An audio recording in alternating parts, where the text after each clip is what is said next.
Hashem Na'aseh v'Natzliach. We're doing the Mesilat Yesharim, and what a great day! We are starting chapter 16. Tahara, purity. Hatara hi tikun halev v'hamachshavot. So the number one goal in this chapter, ladies and gentlemen, is to purify and rectify the heart and our thoughts. And that's what we see by David. It says, Lev tahor barali Elohim, veruach nachon, chadesh bekirbi. That David HaMelech, it says, David HaMelech says, God, you created me with a pure heart. You know, that's tshuva. Tshuva literally means to go back to your roots. So same thing. A lot of times, you know, when we want to get better people, become better Jews, become closer to Hashem, we think it's like an impossibility. But in a natural state, what does David HaMelech tell us? That naturally we're in this state of tahara. The Yetzer b'ma'asav ela yeh kol ma'asav al sad ha'chokhmah v'yira v'lo al sad ha'chet v'ta'ava. Tahara is this going up the ladder of holiness and godliness and angelicness, that every action we do should be very decisive and particular and deliberately based on what decision we made, on our wisdom and fear of Hashem, and not because we're our animalistic desires.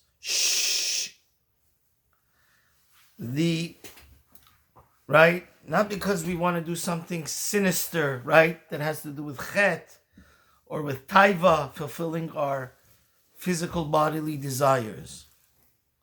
Even when you're doing physical actions, right? Should you be doing them because you're to fulfill your basic instinct and nerve endings and be like an animal? No. He says, how is this different than prishut, the previous chapters? Right? Because we're a wrong, right? We're going, this is a different madrega. This is a higher level than abstinence. He says, even after you finished the chapter of your growth, to only take what you need from the world and don't take excessive physical pleasures. But why are you taking what you need? You understand? Tahara is based on your motive. This is going to lead into our other share of feminism. Because you should know, Moshe says really that, guys, sometimes, listen, the best example of this is the Megillah we just read this week. Esther went and slept with a goy, Achashverosh. But she's still a prophetess, because what was her motive? To save the entire Jews. Which means, if the actions that you do is based on the Gedolim, and who is the Gadol Ador? Mordechai, you understand? Sometimes motives make such a difference. It's the difference between Gan Eden and Gehinom. You understand what I'm trying to tell you? So same thing here. The Mesilat Yesharim is coming to explain what's the difference between abstinence, right, and purity, tahara, right? You understand, Shani? So he says, he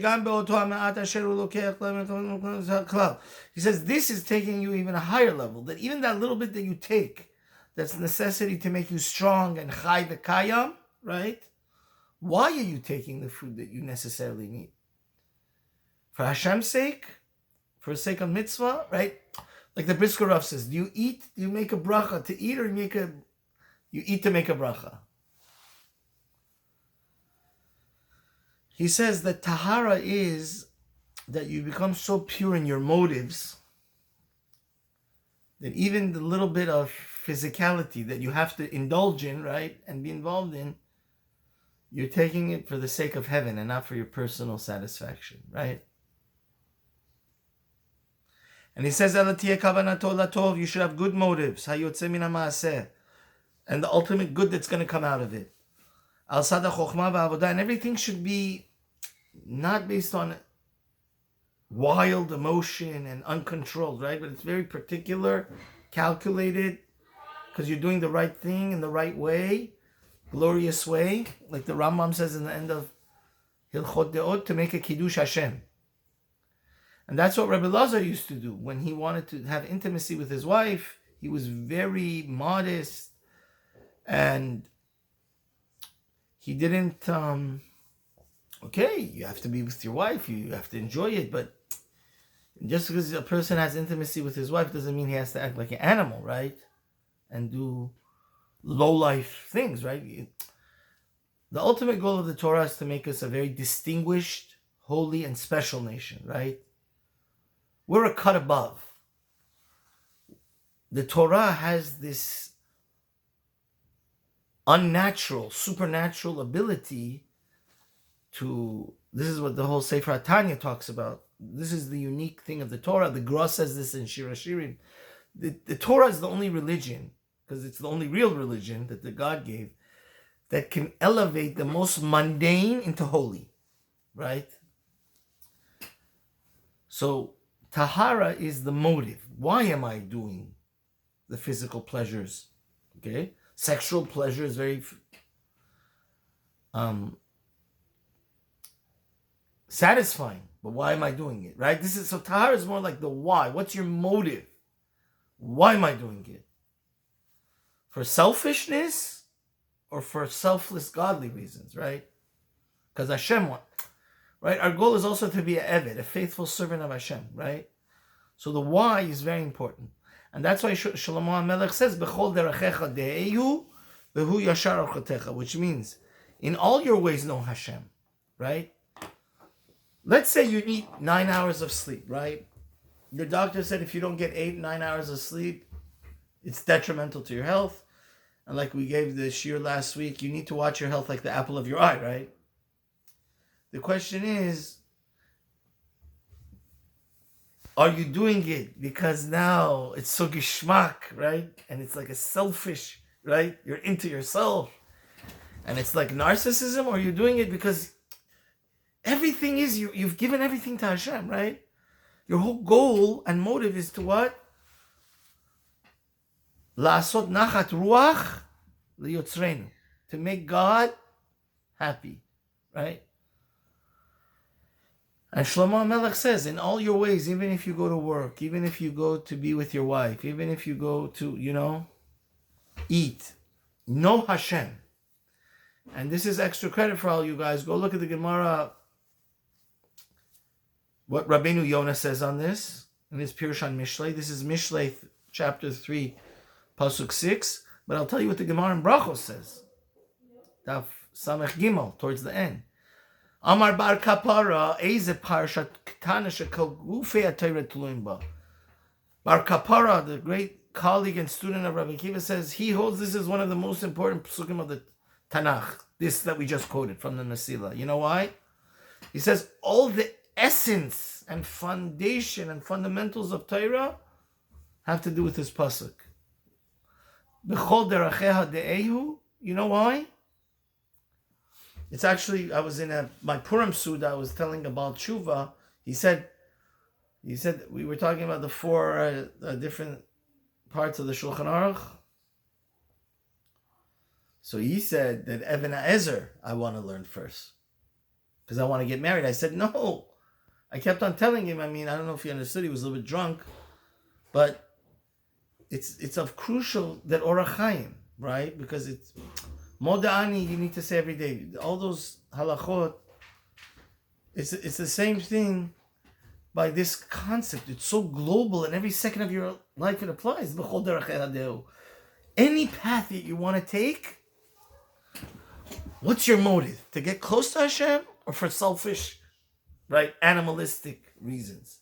That's why Bar Kapara says all the essence of Torah, all the foundation of Torah is built on this pasuk of Shlomo HaMelech. chapter 3, pasuk 6. You understand? באמנם צריך שתדע שכמו ששייך תארת המחשבה ממעשים הגופניים, אך מצד עצמם קרובים ליצר. He says, first of all, you always have to know. Whenever you get into Gashmias, it's like you're getting close to the mud. So make sure you don't get dirty. It's very hard to go make $1 billion deal, right? If you're, or like, you know what I mean? Or go build, like, our Jewish friends that have building a $5 billion mall in Miami, and say you're not building it because you want to be proud of your accomplishments. It's only because you're building it so you'll have money to give yeshivas, which I think they actually are very honorable people, and they are doing it for that reason, because they're very religious and wholesome people. But the issue that I want to say is that the Ramchal is warning us. Whenever you're doing something physical, you're much more closer that you're going to corrupt it. You understand? And do it for... indulge too much and do it for what? The wrong reasons, right? Rather than... And with this, we need to say some jokes. So there's a famous story between the founder of Ger Hasidut, the Yesharim, and the Kotzker Rebbe. I believe that the Kotzker was the son-in-law of the Yesharim. So the way the story goes is that Yesharim had given a siyum shas. It was a very special occasion, and his wife had made some very special steak. So in Chassidut, this is also a big thing. That whatever you do, you're doing it for the sake of God, to make God happy, not for selfish. So it's a funny story that the Chidushei Harin kept on telling his son-in-law, listen, this is a feast for a king, right? Keep on saying, I'm only eating this for what? The sake of Hashem, not for my own body, right? But it seems that his mother-in-law, the Kotzker Rebbe's mother-in-law, was such a great 5-star chef that the smell of her steak would make you drunk. Salivate. So the Kotzker Rebbe kept on saying, to the shock of his father-in-law, I'm eating it for my stomach's sake. So his father-in-law said, what are you doing? You're going polar opposite. But he joked. He said, at least one of us is saying the truth. So the Ramchal is really dealing with that. He says, don't think...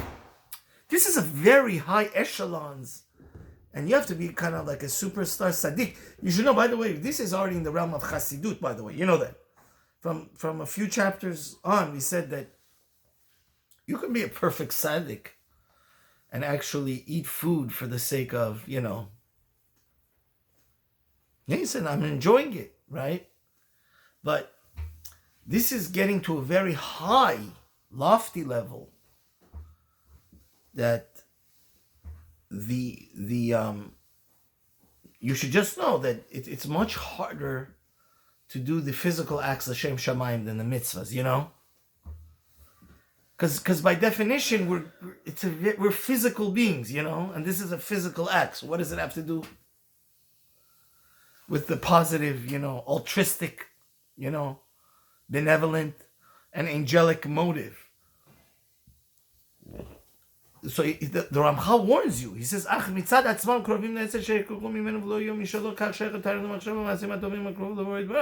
says you need to be very careful when you go into the physical, because don't overindulge, right? Don't go overboard. And he says, of course, when you're doing a mitzvah, the natural default setting is, of course, you're going to want to do it more for the sake of heaven, right? Because it's a spiritual, holy thing to begin with. So he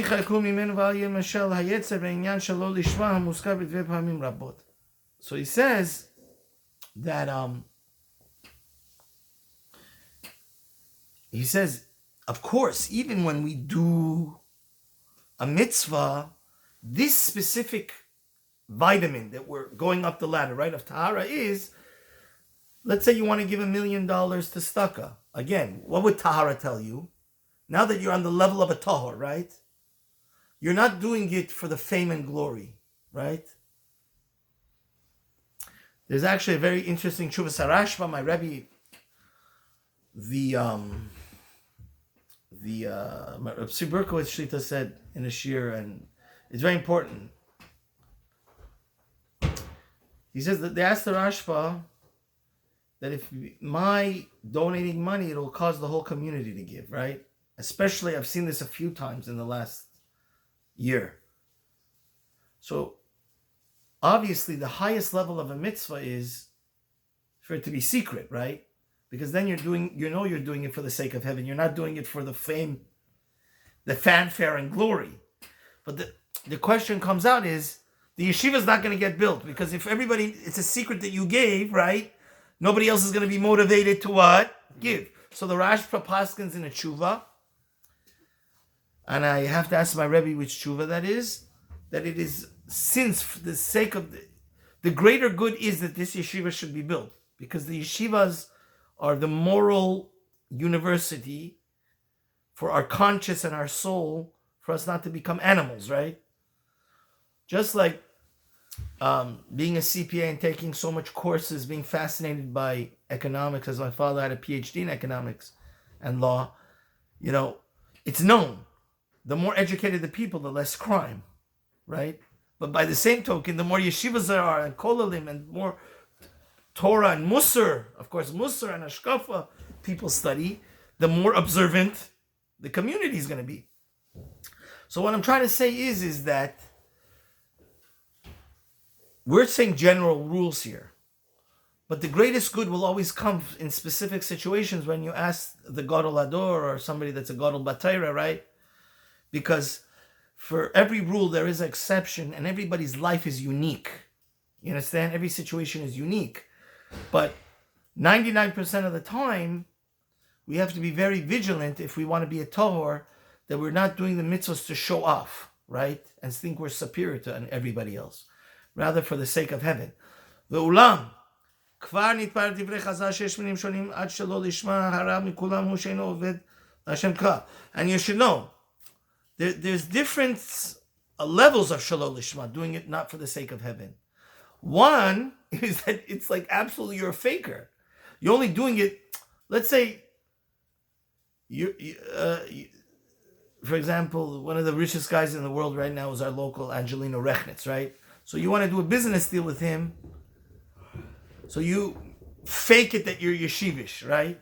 So you can connect with him, and since he gives a lot, or you fake it that you go donate also like $10,000 to the Mir, which is his famous, his baby that he gives all these tens of millions of dollars through every year or two, So if it's not for the sake of serving God at all, that's the lowest level of Shalol Lishma, right?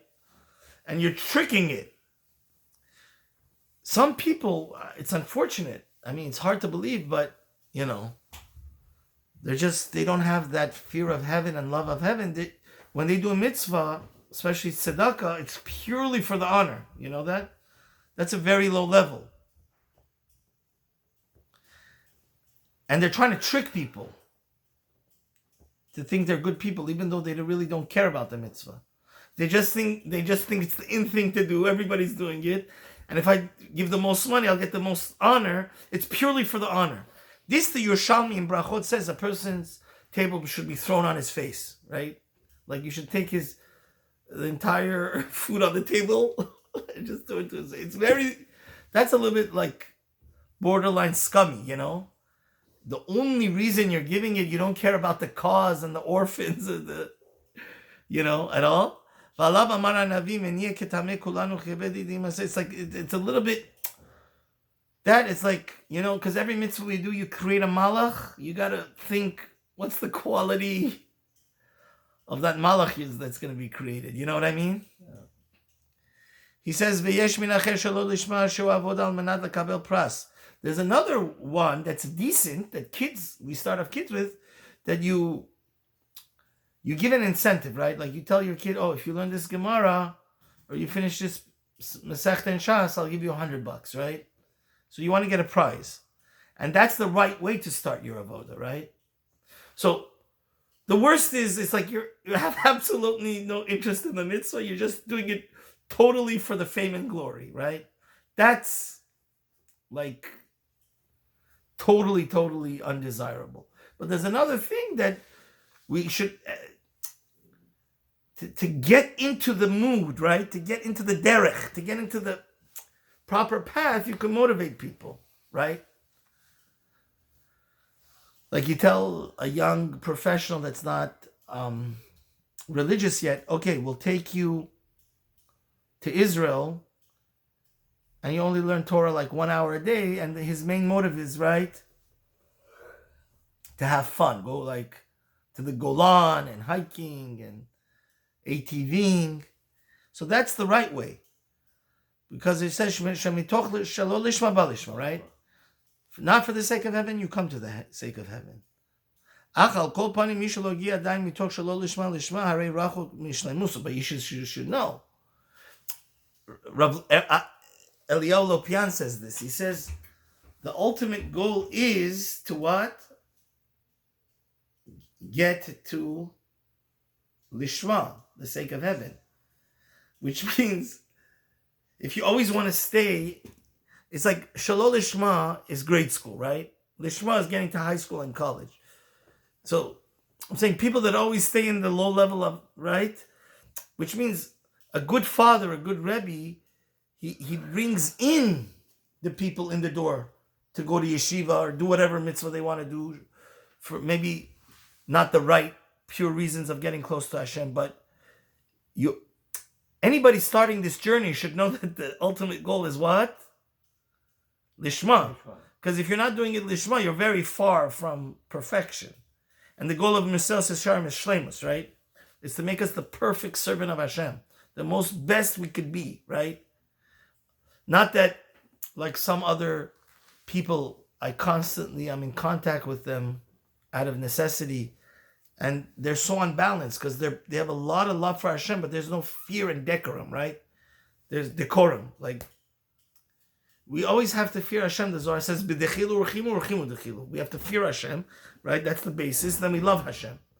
But if there's no fear, right, and it's not the proper balance, we get into dangerous territory. Okay, have a good day.